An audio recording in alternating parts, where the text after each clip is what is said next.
기도드립니다. 아멘. 이 세상에는 하나님, 창조주 하나님을 떠나서 독립적으로 사고하고 행동하면서 살아가는 그런 사람들이 참 많습니다.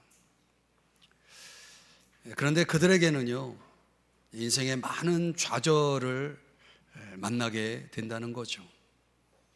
좌절이 많습니다. 왜 그렇습니까? 그게 피조물의 한계죠.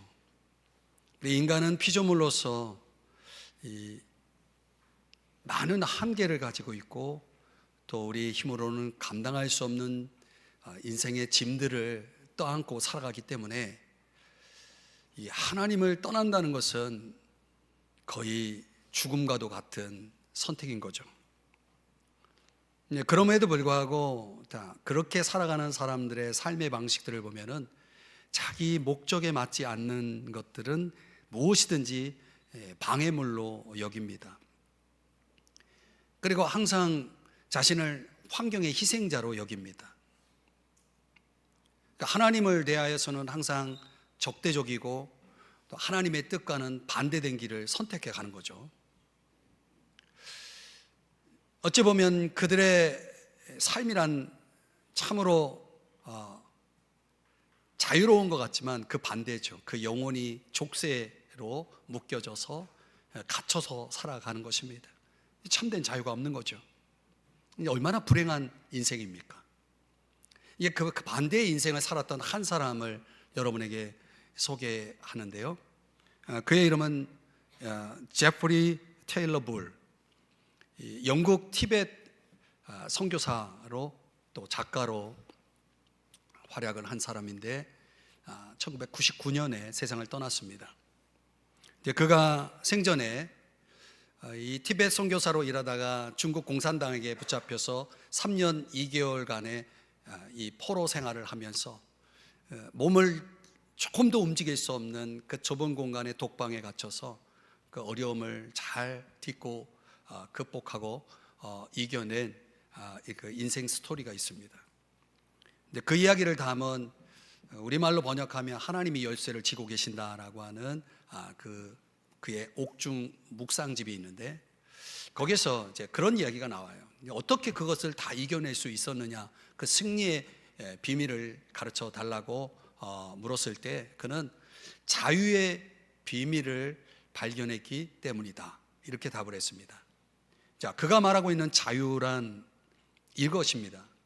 살아계신 하나님이 전적으로 자기 자신을 향한, 자기 인생을 향한 그 완전한 계획을 갖고 계시는데 그 계획이 완전히 온전히 성취되어진다라고 하는 절대 신뢰. 그는 이 제프리 테일러 불은 그렇게 그 자유를 정의하고 있습니다. 다시 말씀드립니다. 자유란 하나님이 완전한, 하나님의 그 완전한 계획, 나를 향한 그 계획이 성취되어진다라고 하는 완전한 신뢰, 절대적인 신뢰를 가리키는 거죠. 그래서 그는 그런 어려움 속에서도 이런 고백을 그의 책에서 소개합니다. 폭풍우는 지나갔고 내 발밑에 거대한 바위는 멈춰섰으며 나는 온 마음을 다해 주 예수 그리스도가 나의 구주이시며 나의 주님이라고 말할 수 있었다. 그분의 사랑은 결코 나를 놓지 않을 것이다. 여러분은 이런 자유의 비밀을 아시나요? 이런 전적 신뢰라고 하는 자유 말입니다.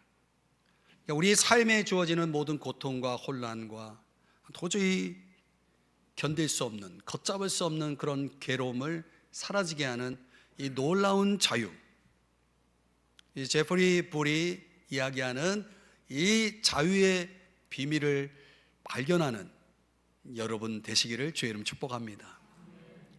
근데 이 자유와 어울리는 표현으로서 오늘 성경, 예수님께서 산상수훈을 통해서 우리에게 복이 있는 자의 삶을 가르치는 이 가르침 가운데 오늘 이 세 번째 시간 속에서 그분은 이 단어를 사용하고 있습니다. 온유라는 단어입니다. 온유. 자, 이 복 있는 자의 삶에 나타난 특징, 이 온유가 과연 어떤 삶인지를 저는 오늘 성경에서 크게 두 가지를 여러분들과 함께 묵상하며 은혜를 받고자 합니다. 첫 번째는 힘을 지닌 삶입니다. 힘을 지닌 삶. 여기서 말하는 힘은 하나님의 힘이라 할 수 있습니다. 오늘 본문 5절에 이렇게 말하죠. 온유한 자는 복이 있다라고 말합니다. 이 온유라고 하는 단어는 원어의 이 프라우스라고 하는 단어인데, 여러분 자막에 보시는 대로 주인의 통제 속에 있는 힘입니다. 그래, 주인이 요구하는 대로 사용되는 힘이 바로 프라우스, 온유라고 하는 단어의 뜻입니다. 근데 이거를 좀 더 다르게 표현하면 항복, 순종이라는 단어로 바꿀 수가 있습니다. 좀 더 설명하자면 이런 거죠. 하나님이 내 삶에 무엇을 하시든지 어떤 일을 내 삶에 그분이 하시는 일에 대해서 따지거나 저항하지 않는 것, 그분이 내 인생 속에 개입하시고 함께 하시는 것에 대해서 불편해하지 않는 마음, 그것을 온유라고 설명하고 있는 거죠. 한마디로 말하면 하나님께 대해서 100% 만족한 상태, 그거를 온유라고 말하는 것입니다. 그런 마음가짐 속에서 살아간 사람들의 이야기가 성경 속에 여러 곳에 소개되고 있습니다. 그 힘의 다양한 용법들을 성경의 예를 통해서 제가 한번 설명해 보겠습니다. 그 힘이 어떻게 사용되는지를 한번 설명해 보겠습니다. 야고보서 1장 21절 말씀해 보면 여기에 온유라고 하는 단어가 나오는데, 이 온유가 어디에 사용되냐면 말씀을 받을 때에 사용된다는 거예요. 여러분, 하나님의 말씀이 여러분 이 시간에 여러분에게, 저를 통해서 이 성경 말씀이 여러분에게 전달이 될 때 그 말씀을 듣는 자의 자세가 온유일 때 어떤 자세가 나오냐면 아멘이라고 하는 마음의 동의가 이루어집니다. 그러니까 하나님의 말씀이 들려올 때 계속 내가 가지고 있는 생각과 내가 알고 있는 지식, 내가 지금까지 살아오면서 경험한 것과 계속 말씀이 부딪히고 충돌되고 튀어나가는 사람들은 온유함이 없는 사람들이죠. 그 온유함이 있는 사람들은 하나님의 말씀이 그대로 흡수가 됩니다. 그 진액이, 말씀의 진액이 내 영혼과 내 삶 속에 그대로 흡수되는 그런 상태를 얘기하는 거죠. 그래서 단순히 어떤 지적인 동의 차원에서 아멘이 아니라 순종으로 나아가는 그런 차원의 힘을 가리킵니다. 그러니까 하나님의 말씀을 들을 때 그것을 마음으로 하나님의 말씀으로 받아서 그것을 순종할 수 있는 힘, 이걸 온유라고 설명하고 있는 것입니다. 또 창세기 45장에 보면은 이 요셉의 고백이거든요. 좀 설명을 하면, 이 요셉이 아버지 사랑을 받으니까 형들이 시기해가지고 그 동생을 애굽의 종으로, 노예로 팔아버렸어요. 거기서 많은 어려움을 거치면서 우리가 잘 아는 대로 요셉은 애굽의 국무총리가 되지 않습니까? 총리의 자리에 서게 됩니다. 그리고 세월이 흘렀기 때문에 형들은 동생을 이제 완전히 잊고 있을 때 그 가뭄으로 인해서, 기근으로 인해서 양식이 필요해서 애굽이라는 나라를 찾아가게 됩니다. 거기서 동생 요셉을 만나게 되죠. 그가 요셉인지도 모르고 형들은 양식을 그저 구하고 있는 겁니다.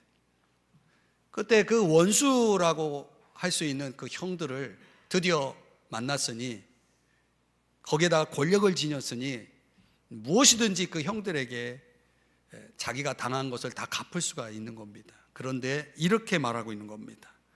45장 5절 8절에 당신들이 나를 이곳에 팔았다고 해서 근심하지 마소서, 한탄하지 마소서. 그 다음 중요해요. 하나님이 생명을 구원하시려고 나를 당신들보다 먼저 보내셨나이다. 그리고 8절에 보니까 하나님이 나를 통치자로 애굽의 총리로 삼으셨나이다. 지금 이 표현 속에서 강조되는 단어가 뭐냐면 주체가 누굽니까? 하나님이에요. 하나님이 하셨습니다. 내가 애굽으로 온 것이 아니라 하나님이 나를 보낸 겁니다. 하나님이 오게 하신 겁니다.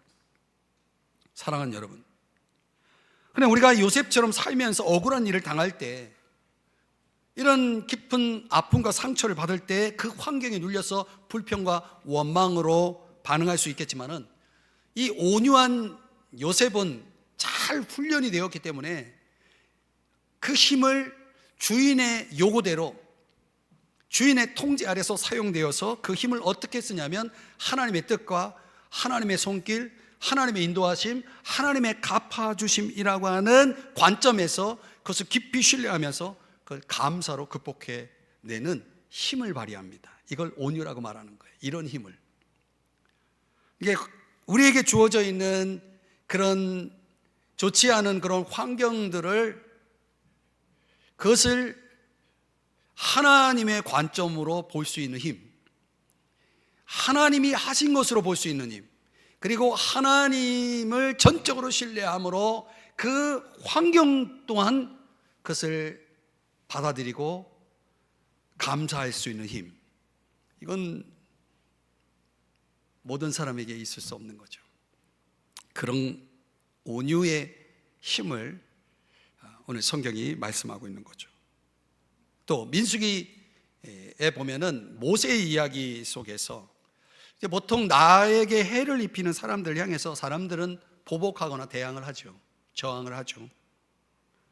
그러나 그것을 반대로 하나님이 그들을 허락하셨다라고 하는 관점으로 풀이하면서 그들을 용서하고 끌어안는 사람, 그게 이제 바로 오늘 민수기 12장 3절에서 소개하고 있는 이 모세의 온유함으로 표현되고 있는 것입니다.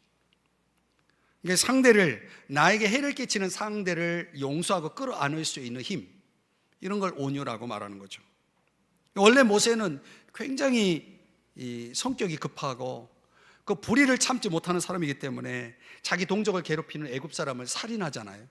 그래서 어쩔 수 없이 그는 미디안이라는 광야 학교에 입학을 하게 돼서 거기서 깊이 하나님의 훈련을 받게 되죠. 그래서 변화가 돼서 나타나는 것입니다. 근데 그 변화된 모세, 이미 온유해진 모세, 오늘 성경이 말하는 것처럼 모든 사람보다, 지면의 모든 사람보다 더 온유한 이 모세는 지금 자기의 어떤 허물을 가지고 공격하는, 비난하는 누이와 형의 그 말에 흔들리지 않고 침묵을 합니다. 그리고 하나님께 그냥 하나님이 이 문제를 해결해 주시기를 맡기는 그런 장면이 나옵니다. 이 모세의 이 온유함은 보복이 아니라 내가 직접 대항하지 않아도 공의의 하나님께서 다 보고 계시고 그 문제를 반드시 해결하실 거라고 하는 이 믿음의 신뢰 속에서 하나님께 맡기는 힘을 발휘합니다. 여러분, 하나님께 내가 당하는 어떤 상황에서 그 상황을 하나님께 맡겨드릴 수 있는 힘, 그런 걸 온유라고 설명하고 있는 것입니다. 또 어떤 사람들이 잘못하는 일을 내 눈에 목격했을 때, 그때에도 온유라고 하는 단어가, 그 용법이 사용되는데, 갈라디아서 6장 1절에 보면 여기 온유라고 하는 단어가 등장하죠. 그 온유한 심령으로 그러한 자를, 무슨 범죄한 일이 드러난 사람에 대해서 그 사람을 뭐 합니까? 바로잡고, 이 바로잡고라고 하는 것은 탈골된 뼈를 제자리에 맞추다라고 하는 뜻이거든요. 찢어진 그물을 수선하다라는 뜻이에요. 회복의 의미가 있는 단어입니다. 그러니까 어떤 사람의 잘못을, 죄를 봤을 때 그를 지적하고 비방하기보다는 오히려 그 사람을 불쌍히 여기고 그 영혼을 사랑하고 그가 하나님과 올바른 관계 속으로 회복되기를 바라면서 그를 도와주고자 하는 그런 마음을 가지고 있는 사람, 이런 사람을 오늘 성경은 온유하다라고 말하는 거죠. 그러니까 그런 의미에서 보면 지금의 여러 가지 이 온유가 사용된 용법들을 종합 정리해 보면 온유한 사람에게는 이런 캐릭터가 있는 것 같아요. 점잖고 사려 깊고 예의가 바르고 부드럽고 따뜻하고, 그 사람들 앞에서 어떤 넓은 마음의 너그러움을 지닌 사람, 여러분은 어떤가요? 그러니까 나를 내려놓고 너를 끌어안을 수 있는 그런 심성을 가진 사람, 그런 힘을 가진 사람을 오늘 복 있는 자라고 말씀하고 있는 거죠. 이런 복을 잘 삶으로 보여준 모델이 계시죠. 바로 예수님이죠. 예수님께서 사람들을 향해서 이런 말씀을 하셨어요. 마태복음 11장에 보면은 28절, 수고하고 무거운 짐 진 자들아 다 내게로 오라.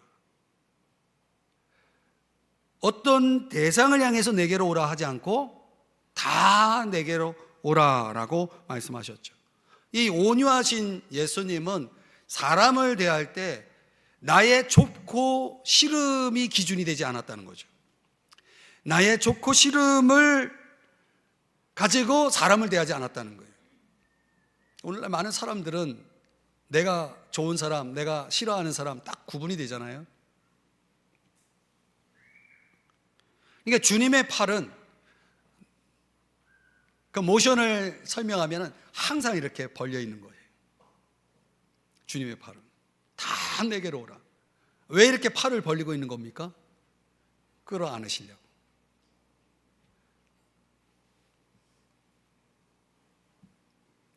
눈물 나지 않습니까? 태산은요, 한 줌의 흙도 물리치지 않기에 더 높아진다고 그러죠. 강은 그 작은 물줄기 하나도 거부하지 않기 때문에 그 깊고 넓은 바다를 이룬다고 말합니다. 왜 태산이겠습니까? 왜 깊고 넓은 바다이겠습니까? 끌어안기 때문이죠. 그 힘이 오늘 성경은 온유라고 말씀하고 있는 거죠. 그러니까 우리가 이런 힘을 가지고 살아갈 때에 이 세상은 살기 좋은 세상이 되겠죠. 시골의 어떤 작은 마을에 시장 거리에 사는 한 할머니가 계시는데 그 할머니 집에 제비가 와서 집을 짓는 거예요. 이게 사람들이 할머니 제비가 여기에 집을 짓는 거 이거 싫지 않으세요? 그랬더니 할머니 대답이 왜요? 좋아요. 그러시는 거예요. 아니 할머니 저 제비가 와서 똥 싸고 이거 귀찮잖아요. 이거 치우고 그러려면. 그랬더니 할머니 대답이 기가 막힙니다. 제비집 밑에 나무 이 받침대 이거 그거 대주면 괜찮아요. 여러분 시골집에 가보시면은 제비집 밑에 받침대 나무 받침대 이거 딱 해놓은 그런 거 보시잖아요. 그렇죠? 그러면서 할머니가 아주 그거를 쿨하게 그 문제가 아무 문제가 없다라고 이렇게 이야기를 하시는 겁니다. 여러분 제비가 얼마나 머물다 갈지도 모르지만은 이 할머니에게는 제비의 존재는 선물인 겁니다. 여러분 아무리 작고 사소해도 이 내 곁에 다가온 생명이 살 권리를 인정하고 아껴주는 이 마음, 이런 걸 우리는 온유라고 하는 것입니다. 그 살아있는 그 자체를 존중하고 인정해주고 아껴줄 수 있는 그 마음이 내 속에 있다면 그 사람의 마음은 힘이 있는 겁니다. 온유한 힘이 있는 거죠. 그렇습니다, 여러분. 오늘 성경이 말하는 이 복이 있는 자의 삶 속에는 이 온유함이 갖는 힘이 주어져 있다라고 하는 것이죠. 그 힘이라는 것은 나 스스로만 아니라 누군가에게라도 쉼과 안식과 편안함을 선사할 수 있는 힘인 것이죠. 그래서 이 온유한 사람들에게는 낯선 상대라는 없는 것입니다. 왜요?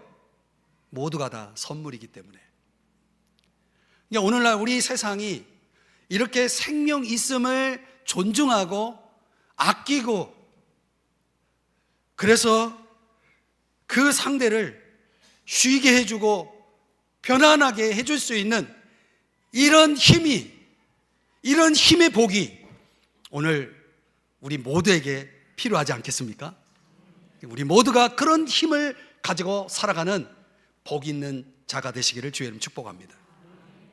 두 번째는 복 있는 자의 삶은 여백이 있는 삶이라는 거죠. 여백이 있어야 된다는 거예요. 오늘 본문 5절을 보시면은 후반부에 그들이 땅을 기업으로 받을 것이며, 자, 5절의 앞부분에서는 복이 있는 자의 삶을 하나님 편에서 힘을 갖는 것이라고 설명하고 있다면 그 결과가 뭐예요? 땅을 차지하는 복이에요. 좀 역설적이지만 땅을 차지한다는 것은 우리 편에서는 힘을 빼는 거예요. 하나님 편에서는 그 힘이 우리에게 주어져야 되겠지만은 우리 편에서는 우리의 힘을 빼야 되는 거예요. 지금 제가 설명하는 이 개념을 여러분이 이해하려면 땅이라는 단어를 깊이 깨달아야 돼요.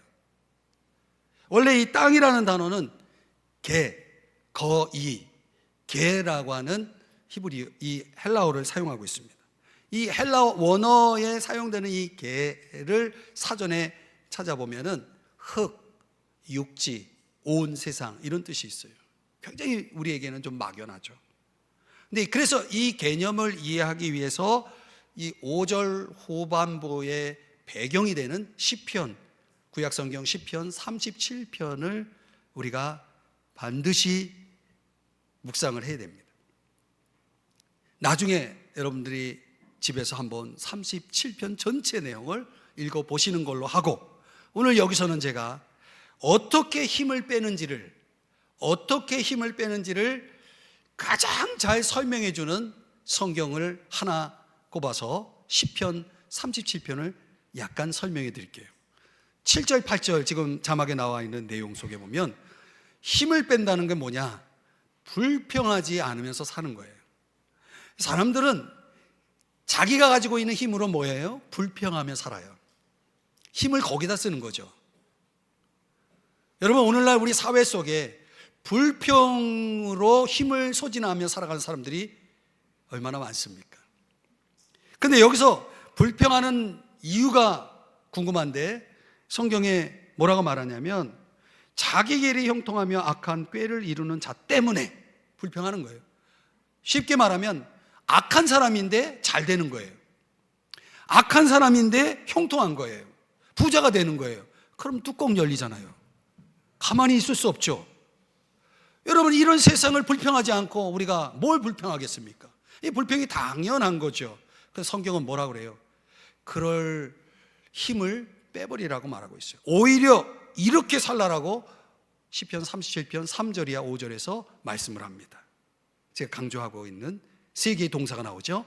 여호와를 의뢰하고, 여호와를 기뻐하고, 여호와께 맡기며 살라는 거예요. 이게 힘을 빼는 사람들의 삶의 특징이에요. 그러면 어떻게 된다는 거예요? 그래서 오늘 예수님이 말씀하신 이 5절의 후반부에 인용 구절이 11절에 나오는데 이렇게 말씀하는 거죠. 온유한 자들은 땅을 차지하며 풍성한 화평으로 즐거워하리로다. 여러분, 이 얼마나 복된 삶입니까? 결국은 그런 사람이 땅을 차지하고 그런 사람이 풍성한 화평을 즐기며 살게 된다라고 하는 것이죠. 힘을 빼면 이렇게 된다는 거예요. 과연 그럴까요? 성경의 예를 한번 들어보죠. 아브라함의 이야기, 창세기에 나오는 아브라함의 이야기 속에 조카 롯과 이 지분에 대한 여러 가지 그 살림에 대한 갈등을 빚게 되면서 아브라함이 쿨하게 조카 롯에게 분깃의 우선 선택권을 내줍니다. 그래서 조카가 풍요로워 보이는 소돔을 선택하게 되지만 나중에 그 소돔에서 큰 재앙을 만나게 되죠. 근데 반대로 쿨하게 조카 롯에게 선택권을 양보한 아브라함은 믿음의 조상이 되고 더 큰 부자가 되지 않습니까? 그러니까 힘을 뺀 사람이 결국은 땅을 차지하는 것을 보여준 겁니다.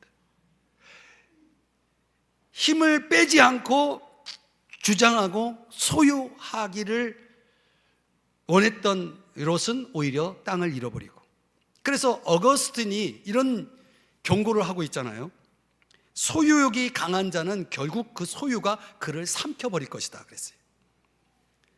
여러분, 내가 무엇을 얻는다라고 하는 것을 여러분 축복이라고만 해석하지 마시기 바랍니다. 하나님이 여러분에게, 나에게 주시는 것이 그게 다 복이라고 생각하지 말라는 것이에요. 어떤 것은요, 재앙이 될 수 있다는 거죠. 그러니까 우리가 힘을 뺄 때에 소유욕으로부터 자유로울 수 있는 거죠. 그 자유로움이 결국은 땅을 차지하게 만드는 거죠. 또 하나의 예를 들어볼까요? 아브라함의 아들 이삭의 이야기인데, 이삭이 그랄이라고 하는 곳으로 이사를 가게 됩니다. 근데 이삭은 정말 하는 일마다 잘 되는 거예요. 여기 계신 모든 분들이 그렇게 되시길 축복합니다. 그러니까 하는 일마다 잘 되는 거예요. 그러면 본인이 얼마나 좋아요. 그러나 여러분, 내가 하는 일마다 잘 되면 적들이 많이 생겨요. 그거 아세요? 블레셋 이웃들이 이 배가 아픈 거예요.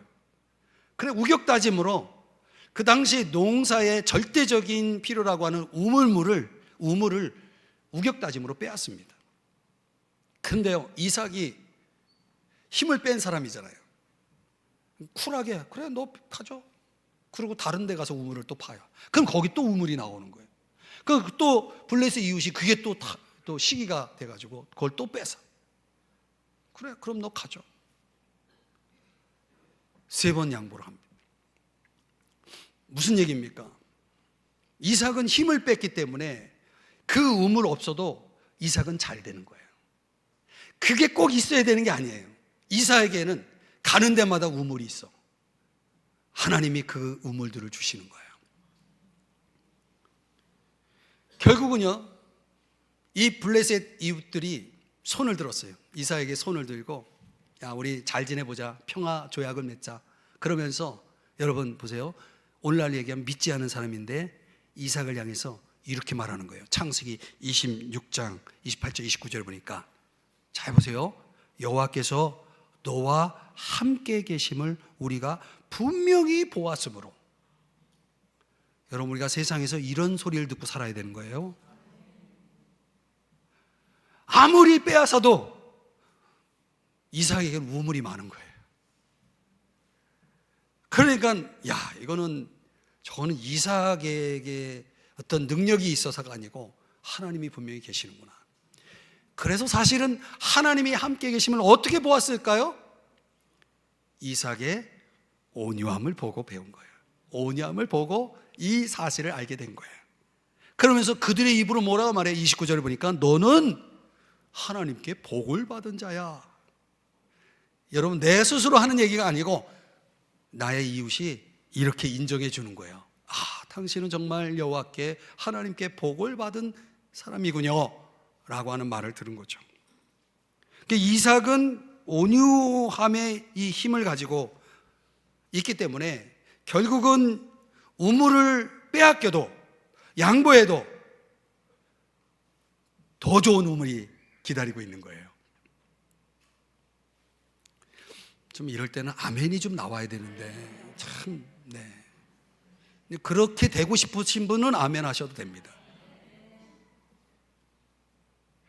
그래서 그 승리한 우물의 이름을 뭐라고 지으냐면 르호봇.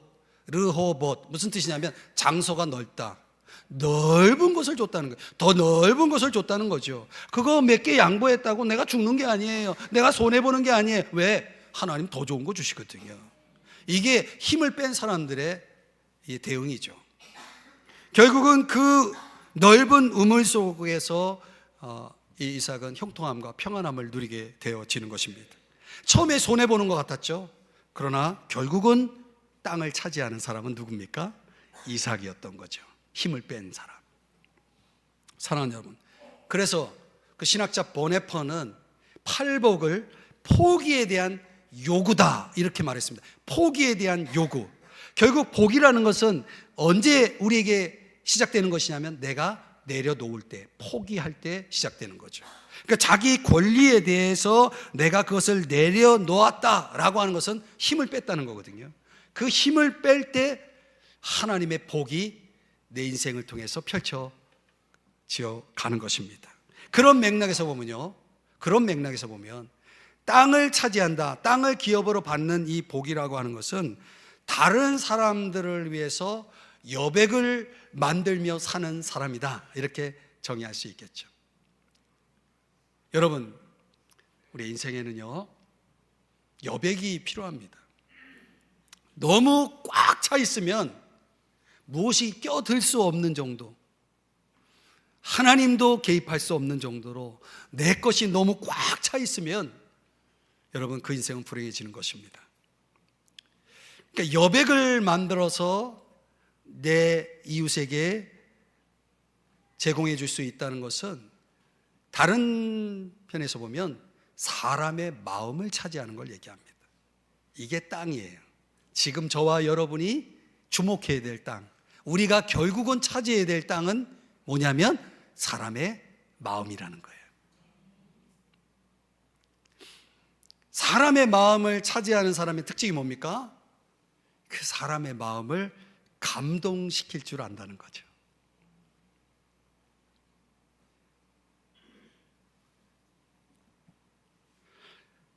땅을 차지한다는 것은 어떤 물질적인, 물리적인 그런 복의 차원을 훨씬 넘어서는 거죠. 그런 차원에서 보면 영적이고 관계적이고 사회적인 복을 다 아우르는 그런 대단한 복인 거죠. 땅을 차지하는 복. 여러분 생각해 보세요. 믿는다고 말하면서 자기 살 궁리만 하고 다른 사람을 궁지에 몰아넣는 사람이라면 여러분 하나님 나라에 차지할 자리가 있을까요?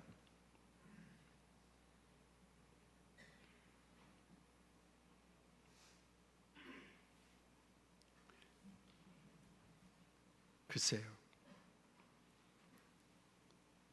온유한 자, 그래서 땅을 차지할 수 있는 그 차지하는 복을 받는 자는, 그래서 말이죠, 이 다른 사람들이 설 땅을 마련해 주는 그 여백을 제공해 주는 사람이라고 말하는 것입니다.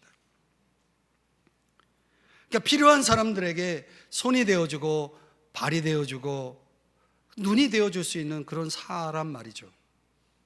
그런 것이, 그럴 힘이 없다면은 그냥 곁에 머물면서 기막힌 사연이라도 들어주는 그런 사람 말이죠.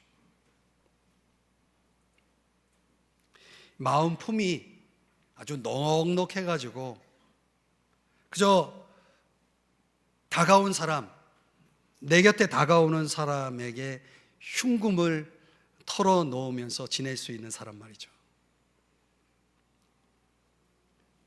그런 사람이 오늘 땅을 차지한 사람들의 이야기인 거죠.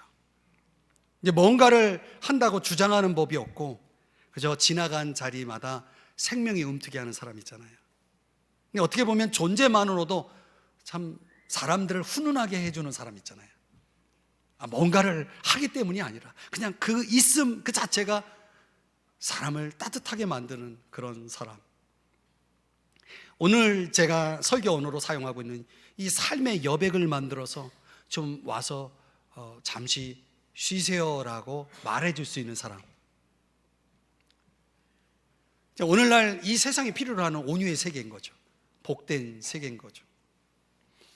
그래서 그들이야말로 땅을 기업으로 얻을 수 있는, 땅을 차지할 수 있는 사람들이라 말할 수 있지 않겠습니까?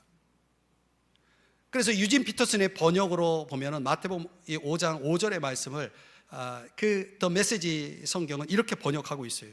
더도 말고 덜도 말고 자신의 모습 그대로 만족하는 너희는,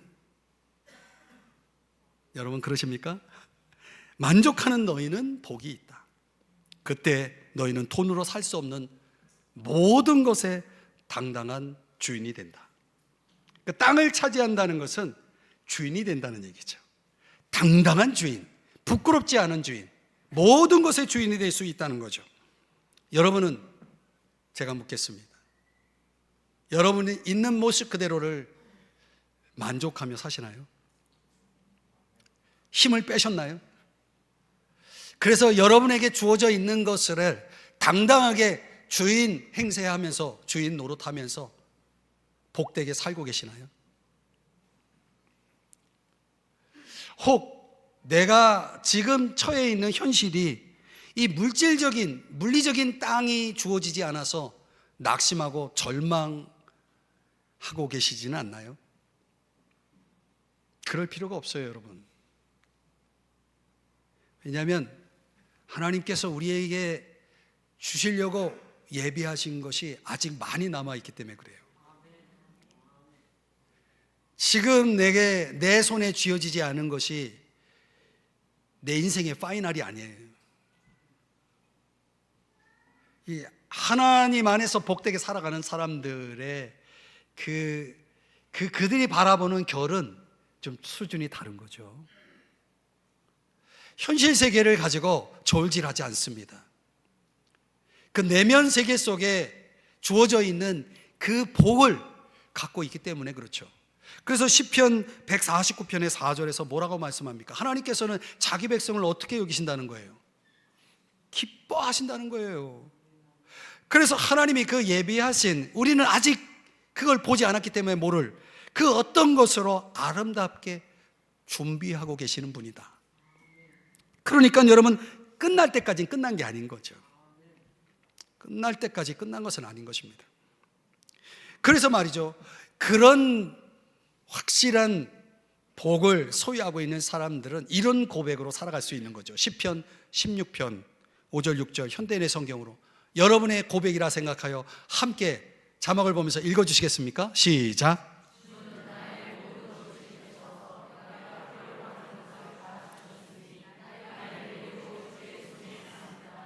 주께서 나에게 주신 선물은 정말 아름답고 귀한 것이었습니다. 아멘. 여러분, 이것이 여러분의 고백이 되길 주의 이름으로 축복합니다. 말씀의 결론을 맺겠습니다. 동사서독이라고 하는 영화가 있었습니다. 보신 분이 있는지 모르겠지만 또 집에 가서 찾아보지 마시고 볼 생각도 마세요. 그 영화 속 인물인 구양봉이라고 하는 검객이 나오는데, 그 사람은 자기가 사랑하는 여자를 잃어버린 자기 고독, 자기 고통 속에 갇혀서 살았던 사람입니다. 그 구양봉이 어느 날 이제 이런 말을 하는 것입니다. 옛날에는 저 산을 보면 그 너머엔 뭐가 있을까 궁금했는데 지금은 아니다. 이런 말을 합니다.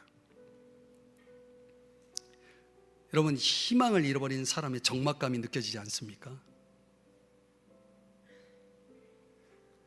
뭔가 저 산 너머에 있는 것이 궁금해져야 그게 인생 아닙니까? 내가 살고 있는 이 현실의 울타리 속에서만 살아가는 사람에게는 저 산 너머에 있는 것이 궁금하지 않겠죠. 여러분, 우리의 그 살아가는 현실보다 조금만 더 멀리 볼 수 있었으면 좋겠습니다. 왜냐하면요, 거기에 생명이 있고 거기에 우리가 만나야 될 이웃이 있고 거기에 우리가 사랑하는 하나님이 계시기 때문이죠. 그 너머에 계신 그 존재들을, 그 생명들을 만나기를 원한다면 궁금해져야죠. 그 궁금해지게 만드는 것이 그게 온유입니다. 그걸 온유라고 말하는 거죠.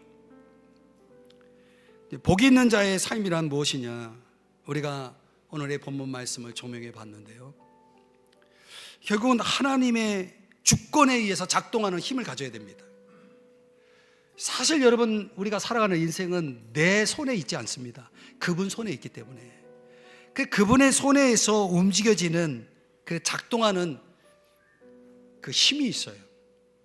그 힘이 나타날 때 자유가 있고 순종이 있고 감사가 있고 그리고 사람들에 대한 너그러움이 거기서 튀어나오는 거죠. 그래서 누구에게라도 쉼과 편안함을 제공해 줄 수 있는 그런 복된 인생을 살아갈 수 있게 된다는 거예요.